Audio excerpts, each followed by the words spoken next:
¿Qué tal, hermanos? Buenas noches. Vamos a continuar nuestro estudio en el libro de Josué.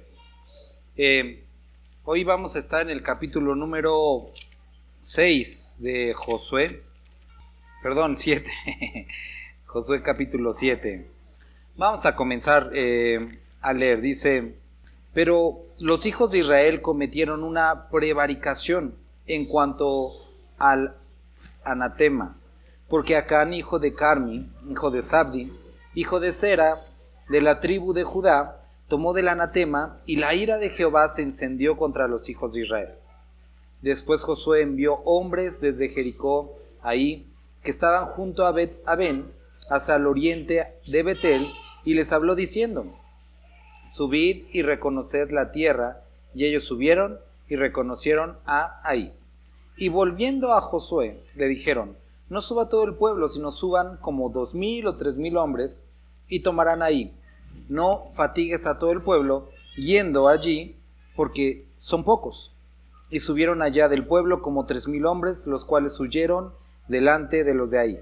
Y los de Ahí mataron de ellos a unos 36 hombres, y los siguieron desde la puerta hasta Sebarim, y los derrotaron en la bajada, por lo cual el corazón del pueblo desfalleció y vino a ser como agua.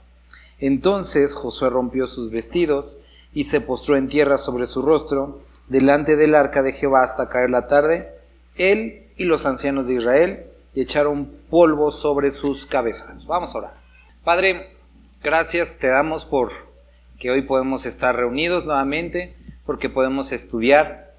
Queremos rogarte que esto que vamos a hablar el día de hoy pueda hacer sentido en nuestra mente, en nuestro corazón, que podamos ser transformados por tu palabra. Ayúdanos a estar atentos, abiertos a tu voz, a lo que quieres hablar a nosotros. Te bendecimos, Padre. Amén. Sale, hermanos, vamos al capítulo 7, y desafortunadamente siempre en la vida de los hombres hay un pero, y con eso empieza el capítulo 7. Como lo hemos estado viendo y lo vamos a repetir de aquí, yo creo que hasta acabemos el libro de Josué. El libro de Josué es una representación ¿de qué? De la vida del creyente llena del Espíritu Santo. Salieron de Egipto y ellos eran esclavos, salen y por el sacrificio, vemos ahí la imagen en la Pascua del sacrificio de Cristo Jesús, son sacados, Dios envía un libertador, pasan el Mar Rojo, representa el bautismo. Después están vagando durante un tiempo porque se les prometió, se les ofreció entrar a la tierra prometida, pero dijeron no se puede hacer, se asustaron, tuvieron miedo, y por eso Dios los llevó a vagar durante 40 años. Después viene Josué, una imagen, un tipo de Jesucristo. Moisés, que representaba la ley, únicamente pudo acercarlos. Josué, que representa a Cristo Jesús, puede introducirlos en esa vida fructífera que es la tierra prometida. Ahora, en los capítulos pasados vemos que ellos atraviesan el río Jordán, símbolo de ese bautismo del Espíritu Santo, ese segundo bautismo ahora en el Espíritu. Y nosotros vemos capítulo 6, la toma de Jericó. Esta semana estuvimos hablando, mi esposa también dijo: ay, ya todavía sigues hablando de Jericó. Estuvimos hablando mucho acerca de Jericó, de todo lo que simbolizaba, de la muerte a la religiosidad, de estar abiertos a lo que Dios quería hacer. Estaban empezando a probar, a disfrutar las victorias que Dios les había dado. Pero, el capítulo 7, los hijos de Israel cometieron una prevaricación. Ahora, antes de avanzar, me gustaría que podamos recordar que cuando nosotros hablamos del Espíritu Santo, podemos ver que existen 3 relaciones o 3 experiencias que toda persona tiene, o bueno, todo creyente tiene con respecto al Espíritu Santo. La primera, que nosotros podemos ver en los evangelios, Jesucristo hablando con sus discípulos, les dice Juan 14:17, que iban que el Espíritu Santo que estaba con ellos, ahora iba a estar en ellos. Entonces recuerden estas 3 relaciones que nosotros hemos visto, que hemos estudiado, que el Espíritu Santo está con nosotros, está en nosotros y está sobre nosotros. al momento de la conversión, cuando está convenciéndonos de justicia, juicio y pecado. Juan 14, 17. Después viene a morar en nosotros. En el momento de la conversión viene a morar a nuestra vida como sello, como promesa de la salvación. Está en nosotros. Después nosotros vemos otra relación que es lo que Jesucristo le dice a sus discípulos, que esperen la promesa del Espíritu Santo y que iba a venir sobre ellos. Entonces está con ellos, en ellos y sobre ellos. Es una experiencia posterior a la salvación. Lo podemos ver con los discípulos. Juan, nuevamente vuelvo a repetir Juan dice que el Espíritu Santo que estaba con ellos ahora iba a estar en ellos. Y durante ese periodo, y es muy importante que lo podamos recordar el día de hoy, ellos habían sido enviados a sanar enfermos y sacar demonios. Jesucristo les había dado la autoridad.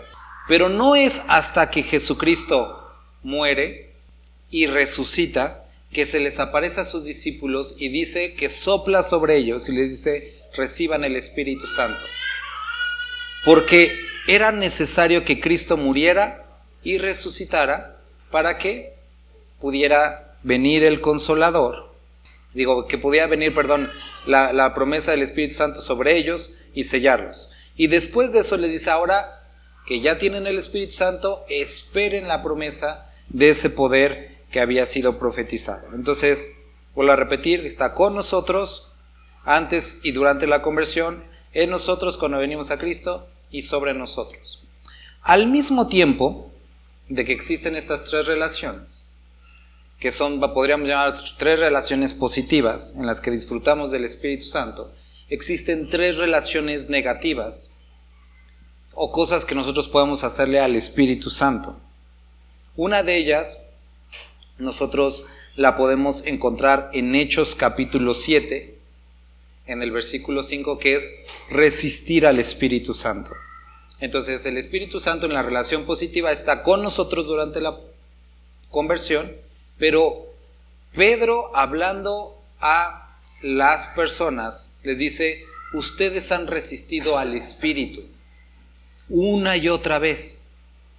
Perdón, no es Pedro, es Esteban. Él le estaba predicando y les decía: ustedes han resistido al Espíritu Santo. Ahora, esto es un punto importante, porque son diferencias, podríamos decir a lo mejor secundarias, pero hay cierto grupo por ejemplo en específico los reformados, que hablan acerca de la gracia irresistible, que no podemos resistir al Espíritu Santo, pero la palabra lo describe con esas palabras: están resistiendo al Espíritu Santo una y otra vez. Entonces esta relación negativa es la de resistir al Espíritu Santo. La siguiente relación negativa la podemos ver en Efesios capítulo 4 y es contristar al Espíritu Santo. El contristar al Espíritu Santo, cuando nosotros vemos el capítulo completo de Efesios, es cuando nosotros pecamos en contra del Espíritu Santo. Bueno, cuando pecamos en general, contristamos al Espíritu Santo. Ahora existe una tercera relación negativa, y esta la encontramos en 1 de Tesalonicenses 5:19. Ahora aquí hay una explicación un tanto, es importante esto que lo podamos ver el día de hoy. 1 de Tesalonicenses capítulo 5, versículo 19, versículo 20 y 21, están hablando de una misma cosa. Dice: no contristéis al Espíritu Santo. Siguiente versículo nos menciona: no menosprecies las profecías. Siguiente versículo nos dice: consideradlo todo. Ahora, existe un gran número de teólogos que describen y afirman, alrededor de 14 de los más importantes, que esta es una serie de eventos relacionados unos con otros. El contristar al Espíritu Santo es producto de menospreciar las profecías, y que, no se trata de aceptar cualquiera, pero se tiene que, por eso el siguiente versículo dice: consideradlo todo, analízalo, Piensa qué es lo que está diciendo. Ahora, digo esto porque hay quienes también dicen, y en específico los que tienen una corriente calvinista, porque ellos obviamente no creen en la profecía, describe lo siguiente, que el no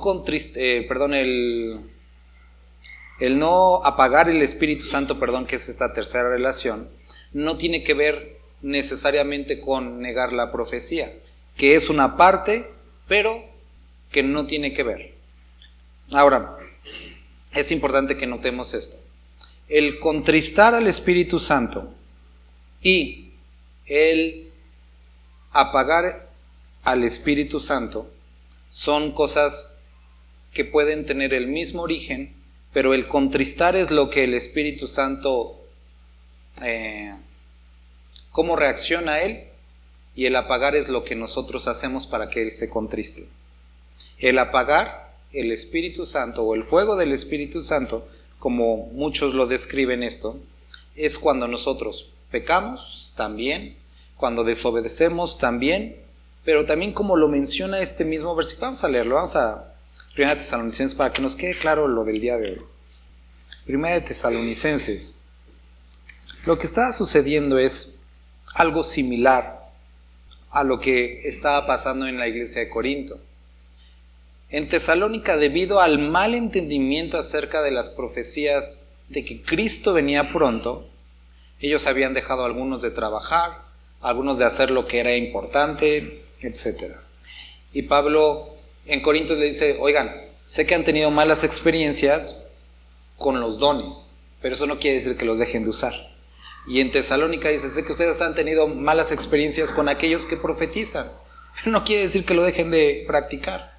La profecía, los dones, son algo producto del Espíritu. Y aquí llegando al capítulo 5 dice, no apaguéis al Espíritu Santo, no menospreciéis las profecías, examinadlo todo, retened lo bueno, absteneos de toda especie de mal, y el mismo Dios de paz os santifique por completo, es decir, el mismo que nos salva, el mismo que da ministerios, dones, profecías, por completo, y todo vuestro ser, espíritu, alma y cuerpo sea guardado irreprensible para la venida de nuestro Señor Jesucristo. Fiel es el que os llama, el cual también lo hará.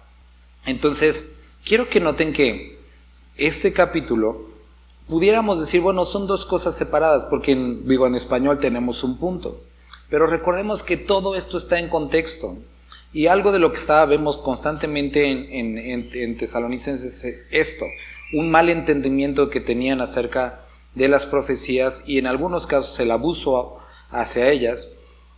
Y Pablo les dice, necesitan ordenarse, pero no apaguen el Espíritu Santo y no menosprecien las profecías. Ok, entonces, las relaciones negativas, para que podamos como entenderlo, son el resistir al Espíritu Santo, la obra de conversión.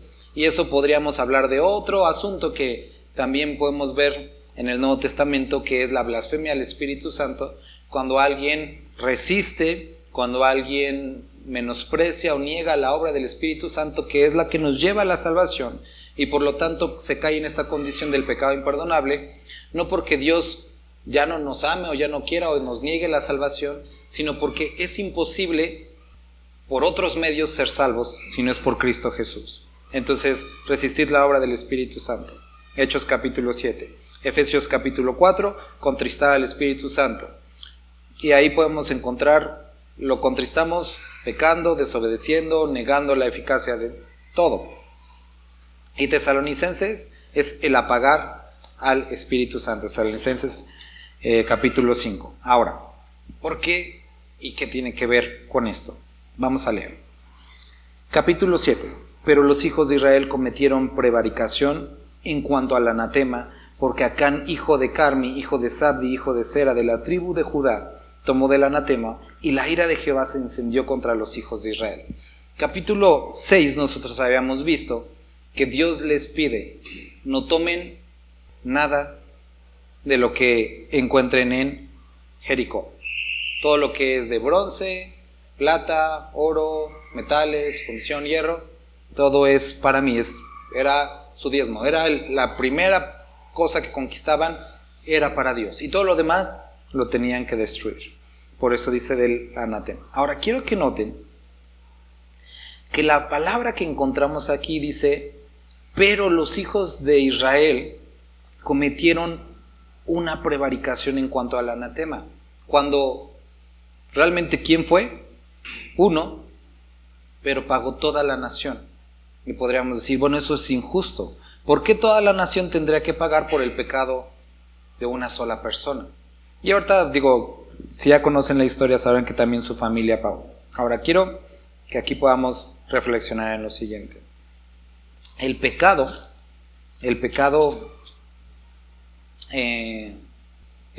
tiene estas tres tipos también de consecuencias: personales, familiares y congregacionales en la iglesia. ¿Pero por qué? Porque cuando leímos el libro de Corintios, Primera de Corintios capítulo 13, nos dice que todos somos uno en el espíritu, en un cuerpo, en la iglesia. Entonces, así como cuando te casas, te haces uno con tu esposa, cuando eres plantado en una iglesia, sembrado en una iglesia, te haces uno con esa familia en la que Dios te puso. Y este mismo capítulo dice que si uno se duele, todos se duelen. Si uno sufre, todos sufren. Si uno peca, todos obtienen las consecuencias.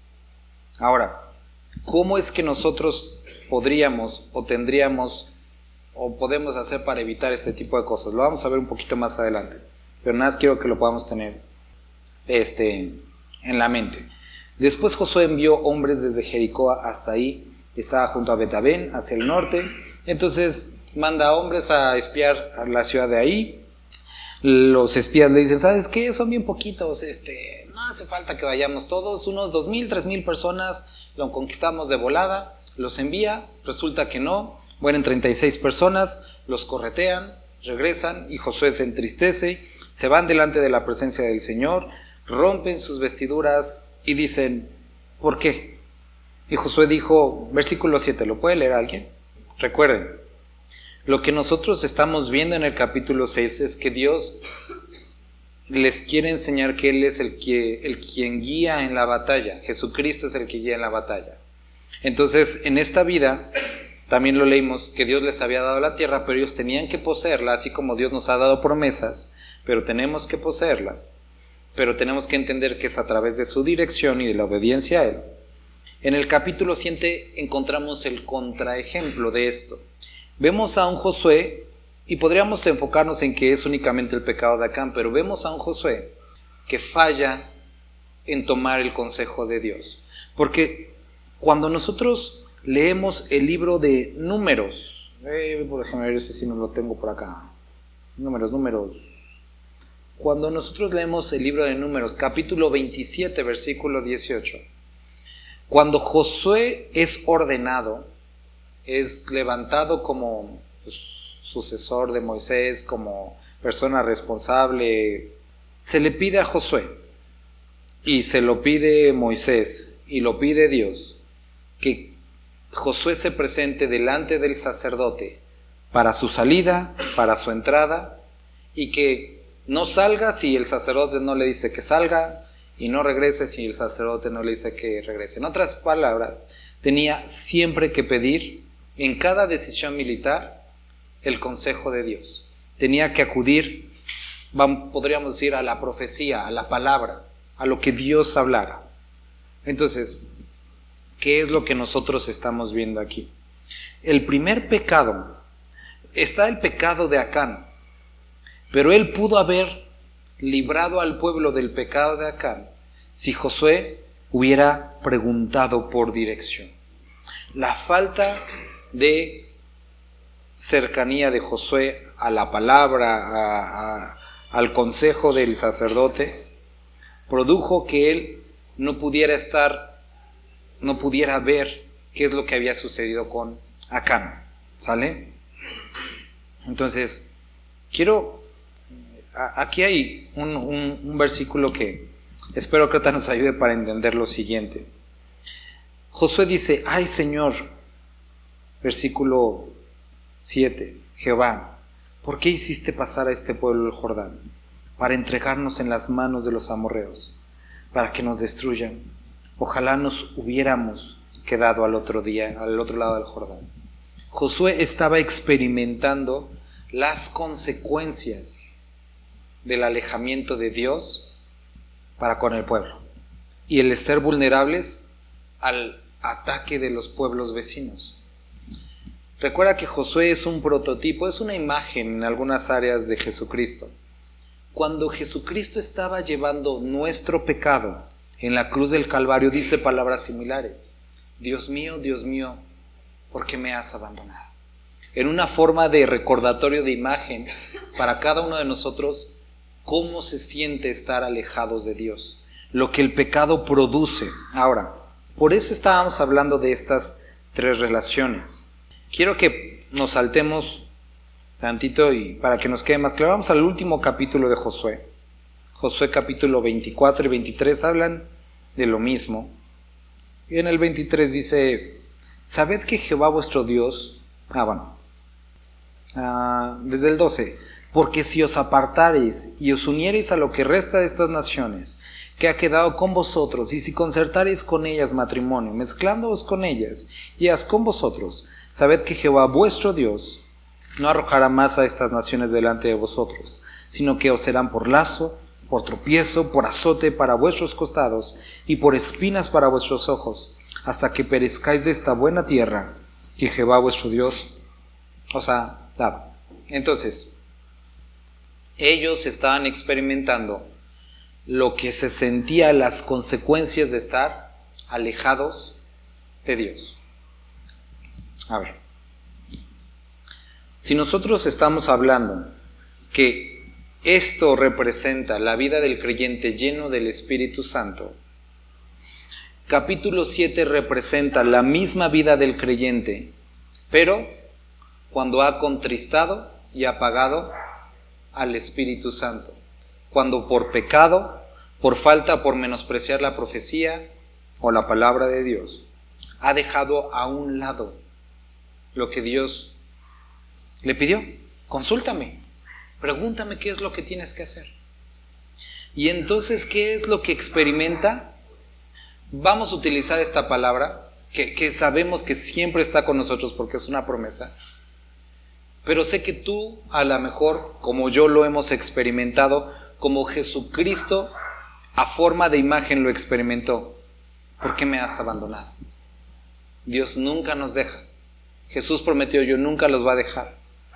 Pero el pecar o el menospreciar la profecía, lo que produce es este sentimiento de abandono, de alejamiento de Dios. Y ese fruto que estábamos experimentando pareciera lejos. Esa posibilidad de vencer los obstáculos pareciera imposible. Y es importante entender esto, que así como podemos disfrutar de el Espíritu en nosotros y sobre nosotros, por nuestras acciones podemos experimentar este sentimiento de soledad, de falta de gozo, de falta de victoria, de falta de... no lo sientes. Y si lo has experimentado, sabes a lo que me refiero, en el que lo sabes. Puedes leer, pero dices, es que leo y no te siento. Te canto y pareciera que no me escuchas. Oro y no respondes. Eso es exactamente como Josué estaba hablando aquí. Y como Jesús, a forma de imagen y testimonio para todos nosotros, nos muestra que los efectos del pecado cuando están sobre la vida del ser humano. Dios mío, ¿por qué me has abandonado? Ahora, Dios no se había retractado en sus promesas, pero como en ocasiones pasadas quería hacerles ver que no podían permanecer en pecado, que no podían permanecer en esta condición y poseer la tierra que Dios les había dado. No quiere decir que no se las había entregado, pero no podían poseerla. Entonces, Dios mío, ¿qué es lo que está pasando? Ahora, quiero que notes la respuesta de Dios. Pareciera como seca, cortante, lo ve ahí tirado en el suelo con la ropa desgarrada y le dice: levántate, levántate. No lo consiente, no lo apapacha, le dice: levántate. ¿Por qué te postras así sobre tu rostro? Le dice: es obvio, ¿no? Israel ha pecado. Y aún han quebrantado mi pacto que yo les mandé. Y también han tomado del anatema. Y hasta han hurtado, han mentido y aún lo han guardado entre sus enseres. Entonces quiero que notes esto, que lo va a repetir más adelante acá. Han tomado, han hurtado, han mentido y aún lo han guardado entre sus enseres. Entonces, el primer pecado los llevó a más pecado. Y le dice: levántate. Por esto, los hijos de Israel no podrán hacer frente a sus enemigos, sino que delante de sus enemigos volverán la espalda, por cuanto han venido a ser anatema. Ni estaré más con vosotros, si no destruyereis el anatema de en medio de vosotros. Dios estaba siendo claro aquí con ellos. Les estaba diciendo. Y tenemos que recordar, es una forma, es un tipo de una forma de usar el lenguaje para que podamos entender. Damos por hecho que Dios es el Señor de toda la tierra, que Él está en todas partes, que nunca se va de nosotros, que Él había prometido estar en medio de su pueblo, pero también al mismo tiempo Él dice y puede decir: mientras no quiten de este anatema, no voy a estar con ustedes. Y para nosotros este tipo de declaraciones pudieran ser contradictorias, o decir: ¿cómo es que funciona que está en todas partes pero que no está con nosotros? ¿Cómo es que puede prometernos que va a estar todos los días con nosotros y que su presencia no esté con nosotros? ¿Cómo es que puede prometer que donde estén 2 o 3 reunidos en su nombre, pero que por el pecado no esté con nosotros? Pero Dios aquí les dice: mientras no quiten de este anatema, no voy a estar con ustedes. Ahora, no solamente eso, no era que para mí, y que espero que para cada uno de nosotros sea suficiente castigo que no esté, sino que también les dice: y por causa de esto, no van a poder vencer a sus enemigos. No lo van a poder hacer. Entonces, algo que nosotros podemos ver más adelante en la época de los reyes, y lo vemos específicamente con Saúl, lo vemos también con David, es que por causa del pecado, Dios les levanta un adversario, un enemigo, como piedra, como recordatorio de cuán amarga cosa es haber abandonado al Señor. Y, hermanos, tenemos que entender que a pesar, y eso es donde muchos creyentes a veces tienen este conflicto: ¿por qué si Dios prometió que es un Dios de paz, un Dios de gozo, un Dios de amor, no puedo sentirlo, no puedo experimentarlo? Esta no es la única de las causas, pero es una de las causas. Ahora, capítulo pasado nosotros estudiamos lo siguiente, que Dios los había puesto como ejemplo. Estaban rodeando Jericó como un acto de misericordia para la ciudad, pero también para que ellos pudieran desarrollar paciencia y ver cómo Dios los iba a llevar a conquistar. No era pecado, sino era el desarrollar paciencia. Pero en esta ocasión sí era pecado. Y como les digo, habían contristado y habían apagado, o en este símbolo, el Espíritu Santo. ¿Sale? Entonces, Dios les dice: tienes que quitar el anatema. Dios le da el método. 14. Os acercaréis pues mañana por vuestras tribus, y la tribu de Jehová se acercará por sus familias, y la familia que Jehová tomare se acercará por sus casas, y la casa que Jehová tomare se acercará por los varones, y el que fuere sorprendido en el anatema será quemado, él y todo lo que tiene, por cuanto ha quebrantado el pacto de Jehová, y ha cometido maldad en Israel. Josué pues, levantándose de mañana, hizo acercar a Israel por sus tribus, y fue tomada la tribu de Judá. Y haciendo acercar a la tribu de Judá, fue tomada la familia de los de Sera. Y haciendo luego acercar a la familia de los de Sera, por los varones fue tomado Zabdi, hizo acercar su casa por los varones y fue tomado Acán, hijo de Carmi, hijo de Sabdi, hijo de Sera, de la tribu de Judá. Entonces Josué dijo a Acán: Hijo mío, da gloria a Jehová, el Dios de Israel, y dale alabanza, y declárame ahora lo que has hecho. No me lo encubras. Acán respondió a Josué diciendo: Verdaderamente yo he pecado contra Jehová, el Dios de Israel, y así he hecho. Pues vi entre los despojos, y te animo a que puedas subrayar esto, un manto babilónico muy bueno, y 200 siclos de plata, y un lingote de oro de peso de 50 siclos, lo cual codicié y tomé, y he aquí que estaba escondido bajo tierra en medio de mi tienda, y el dinero debajo de ella. Ahora, la respuesta de Acán nos describe cómo él no había entendido. Utiliza la palabra despojo. Y la palabra despojo, cuando vemos esta palabra en hebreo, hace referencia al botín que le toca a cada soldado. Él seguía viéndolo como, pues, lo que nos tocaba. Pero Dios les había dicho: no, ese no es un despojo. Ese es mi parte. Entonces, eso pudiera parecer como, pues nada lo dijo, pero es algo muy importante que descubre o describe el corazón. Él seguía nombrando a eso que había tomado como algo que le pertenecía, cuando Dios le había dicho: no es de ustedes, esto le toca a Dios, esto es mío. Lo describía como despojo cuando era la parte del Señor. Ahora, quiero que vuelvas a notar que aquí empieza este versículo 21 con la palabra vi entre los despojos del manto babilónico, los deseos de los ojos, y después lo cual codicié, y tomé, y he aquí que está escondido bajo la tierra en medio de mi tienda, y el dinero debajo de ello. Lo vio y lo codició, los deseos de los ojos, entonces la vanagloria de la vida, y todas esta forma en la que él está describiéndolo nos describe y nos hace ver cómo, por una parte, quiero que noten que las personas a las cuales habían conquistado eran personas que tenían, bastante recursos. Era una ciudad próspera, era una ciudad rica, porque no cualquiera tiene así como allá dentro de su casa un lingote de oro, un lingote de plata, este manto babilónico.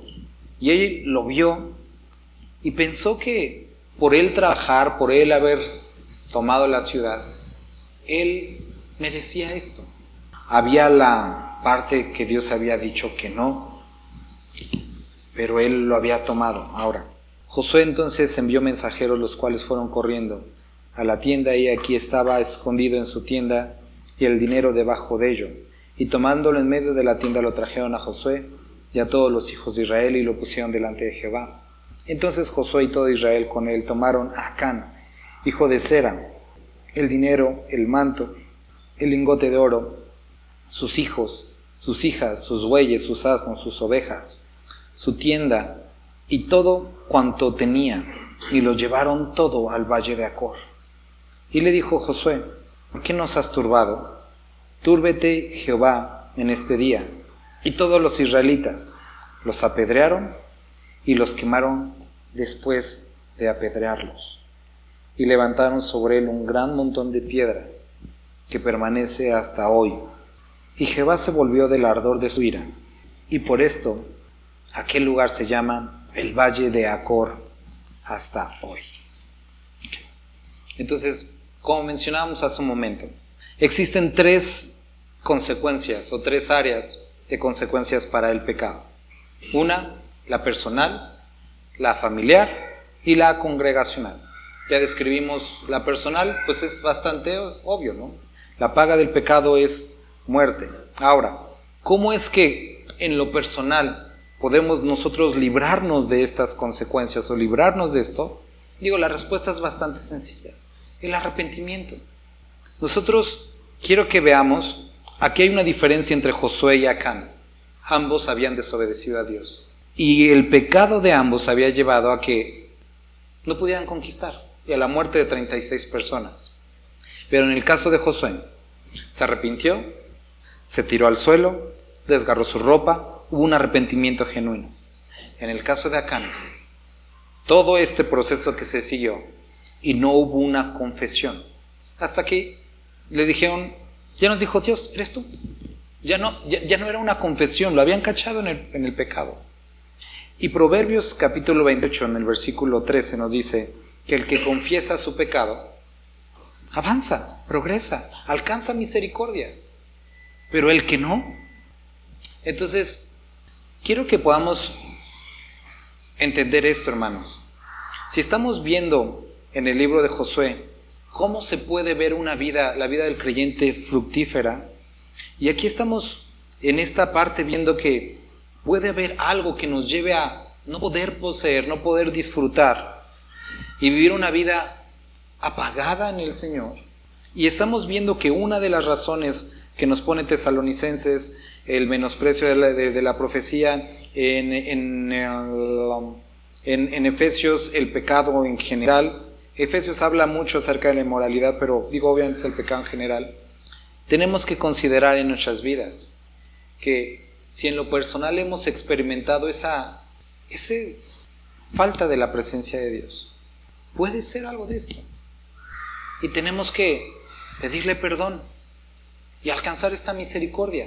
Recuerda, en el día de hoy, como nosotros estamos viviendo, ya lo describimos cuando estábamos en el libro de Hebreos, las cosas que Dios trae a nuestra vida no son punitivas, son correctivas o preventivas, porque la paga del pecado la llevó Él en la cruz, y la disciplina a través de la cual nos atraviesa es para el hacernos, dirigirnos, transformarnos, ¿sale? Ahora, la siguiente consecuencia que nosotros vemos aquí es la familiar, porque toda su familia pagó por el pecado de Acán. Ahora, como familia, nosotros tenemos que ver que una de las cosas que la palabra nos habla y eso es en 1 Samuel capítulo 3, versículo 13, describe el caso de Elí, que él nunca estorbó a sus hijos. Y por el no estorbar a sus hijos, él fue y él experimentó las consecuencias de los actos de sus hijos. Entonces, consideremos, hermanos, en lo personal, el arrepentimiento, en lo familiar, el estorbar. Si tú sabes, si tú conoces que alguien de tu familia está en pecado, lo que necesitas hacer es que en lo tocante a ti, en lo que te pueda corresponder, estórbale para que siga pecando.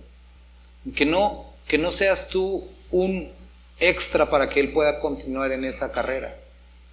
Entonces, el estorbar es una parte para poder quitar esto de nuestras vidas. La siguiente, la congregacional. Ya decíamos por qué como congregación experimentamos el pecado de alguien. Corintios 13, somos unidos en un solo cuerpo, la iglesia, por el Espíritu. Entonces, en la iglesia somos de esta forma, uno en el Espíritu. Entonces, ¿qué es lo que nos dice? 1 Corintios capítulo 5, que la iglesia lo que debe hacer cuando hay pecado, y lo sabe, es confrontarlo. En lo personal, arrepiéntete. En lo familiar, estorba. Y en lo congregacional, en la iglesia, lo confrontas. Confrontas el pecado, hablas acerca del pecado. Corintios describe este caso en el que un hombre estaba viviendo con la esposa de su padre. Y Pablo les dice, ustedes están envanecidos porque debiendo de haberse entristecido, lo han tolerado. Y lo que necesitan, dice, es sacar a ese impío. Sáquenlo de la congregación. Confronten el pecado. Entonces, vemos lo personal, confesión. En lo familiar, estorbar. Y en lo congregacional, confrontar. Ahora, vamos a terminar con esto. Josué le dijo, ¿por qué nos has turbado? Túrbete Jehová en este día. Y todos los israelitas lo apedrearon y lo quemaron después de apedrearlos. Y levantaron sobre él un gran montón de piedras, que permanece hasta hoy. Y Jehová se volvió del ardor de su ira. Y por esto, aquel lugar se llama el Valle de Acor hasta hoy. En el momento en que, como congregación, confrontaron el pecado, y el pecado fue retirado del pueblo, entonces Dios, siguiente capítulo, les vuelve a dar la oportunidad de conquistar y destruir aquellas ciudades, aquellos obstáculos, aquellas circunstancias a las que Dios nos enfrenta. Entonces, hermanos, Dios ha preparado una vida, ha dado promesas a cada uno de nosotros, ha preparado buenas obras delante de nosotros. Pero como acabamos de ver aquí, puede haber circunstancias en nuestra vida que nos impida poseer lo que Dios ya nos ha dado, disfrutar. Y mientras no lo quitemos, Dios no va a cambiar esto. A veces quisiéramos casi juzgarle a Dios, a ver quién se cansa primero, si tú o yo. Y créeme que Dios no se va a cansar. Él tiene la eternidad por delante. Tú y yo en este momento tenemos pocos años, una eternidad después.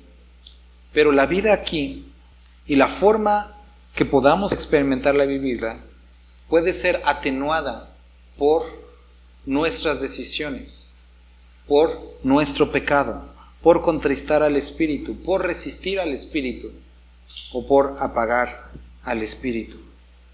Este capítulo no me gusta. Ahora, ve cómo se transforma todo esto. Dice, y por esto aquel lugar se llama el Valle de Acor hasta el día de hoy. Existen dos profecías, Oseas capítulo 2, Isaías capítulo 65, que vuelven a hablar acerca del Valle de Acor. En Oseas capítulo 2 dice que el Valle de Acor va a ser o será puerta de esperanza. Y uno dice, pero no, el Valle de Acor era el recordatorio del pecado de Acán. Pero ahora, y esta profecía está hablando acerca de Jesucristo, con Jesucristo.